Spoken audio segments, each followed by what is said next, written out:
തന്നെ ഈ ദേശാഭിമാനിക്കാരൻ തന്നെ ഞാൻ പറയണ കേക്ക്, ഞാനല്ല പറയണത്. നിങ്ങളിങ്ങനെ വന്ന് ഈ ദേശാഭിമാനി എന്നും കൈരളിയിലും വന്ന് എൻ്റെ പത്രസമ്മേളനം കലക്കണ്ട. നിങ്ങൾ ഇത് തന്നെ പരിപാടിയാണ്.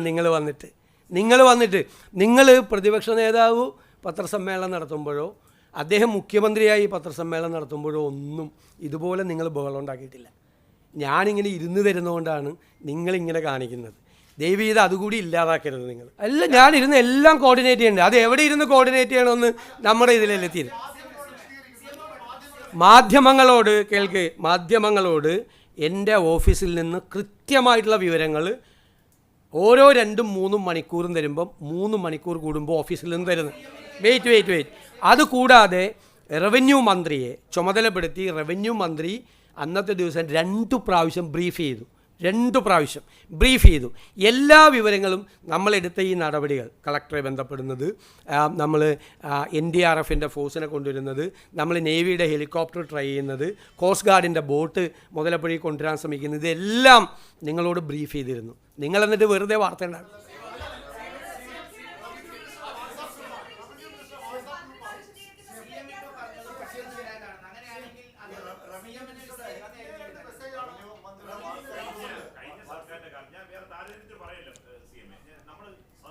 അല്ല, നിങ്ങൾക്ക് വേറെ എന്തെങ്കിലും ചോദിക്കാണെങ്കിൽ ചോദിച്ചാൽ മതി. ഇല്ല, വേറെ ഏതെങ്കിലും വിഷയം ചോദിക്കുകയാണെങ്കിൽ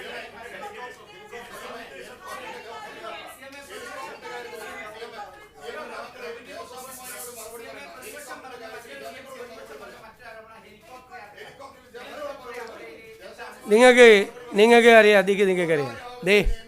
ഇതാ അദ്ദേഹം തന്നെ ഈ ദേശാഭിമാനിക്കാരൻ തന്നെ ഞാൻ പറയണ കേക്ക്, ഞാനല്ല പറയണത്. നിങ്ങളിങ്ങനെ വന്ന് ഈ ദേശാഭിമാനി എന്നും കൈരളിയിലും വന്ന് എൻ്റെ പത്രസമ്മേളനം കലക്കണ്ട. നിങ്ങൾ ഇത് തന്നെ പരിപാടിയാണ്.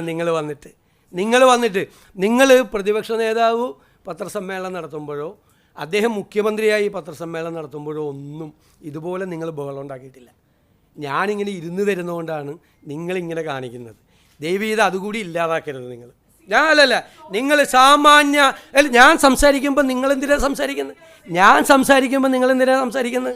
നിങ്ങളിപ്പോൾ എത്രാമത്തെ പ്രാവശ്യം ഇടപെടുന്നത്? ഞാൻ പറഞ്ഞല്ലോ, ഞാൻ പറയട്ടെ. നിങ്ങൾ അതല്ലല്ല